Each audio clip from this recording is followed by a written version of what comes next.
Maintenant, nous passons donc au calcul donc des ZI. Alors, qu'est-ce que c'est que ZI?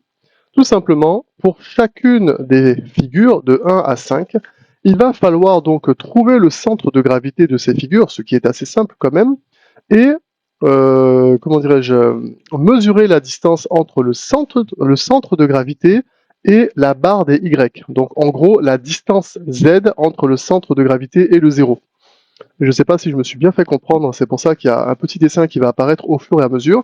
Si je prends par exemple le rectangle, alors attendez, voilà. Je rappelle donc les centres de gravité pour un rectangle.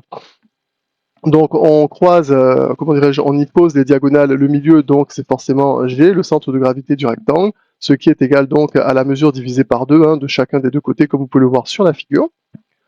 Concernant le cercle, vous tracez 2 diamètres et vous trouvez donc le centre G, ce qui équivaut donc forcément à une distance R, hein, c'est le rayon. Du bord du cercle au centre de gravité, nous avons donc le rayon. Et pour un triangle rectangle, comme vous pouvez le voir, si je prends par exemple la hauteur que j'appelle A, donc du bas de la base jusqu'au centre de gravité, il y a A, en fait A divisé par 3, donc un tiers de la hauteur. Et dans l'autre sens, hein, de la base, en gros si je vais vers la droite, donc c'est la base divisée par 3, donc un tiers de la base en partant de la gauche. Donc de l'angle droit, ça c'est en ce qui concerne un triangle rectangle. Si vous prenez donc un triangle quelconque et que vous voulez retrouver le centre de gravité, c'est l'intersection des médianes, hein. Les médianes, ce sont donc les droites reliant un sommet au côté opposé. Vous tracez les trois et vous trouvez donc le centre de gravité du triangle.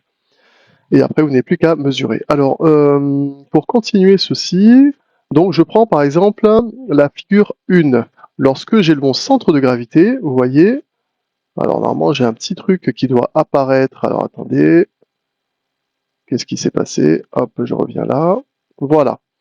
Ici, vous voyez donc du coup, lorsque je fais 15, enfin 1,5 cm, je le divise par 2, donc ça fait 0,75. Donc la distance Z entre le centre de gravité et le point 0 est de 0,75 cm. Donc j'indique ici. Pour la figure numéro 2, donc ici, voilà, comme vous pouvez le voir, donc le centre de gravité de la figure numéro 2 jusqu'au point donc 0, hein, sur l'axe Z, il est égal donc à 8 cm. Puisque nous avons, de mémoire, je crois que c'est 130 ici, oui, nous avons 13 cm divisé par 2, plus 1,5 cm pour arriver au bord. Ensuite, pour la figure numéro 3, nous avons 15,303 cm, voilà. Pour la figure numéro 4, c'est le rayon plus les 1,5 cm donc, de notre rectangle, hein, donc 8,5 cm. Pour notre triangle, nous sommes à 8,576, voilà. Et nous avons fini donc de trouver tous les ZI en centimètres.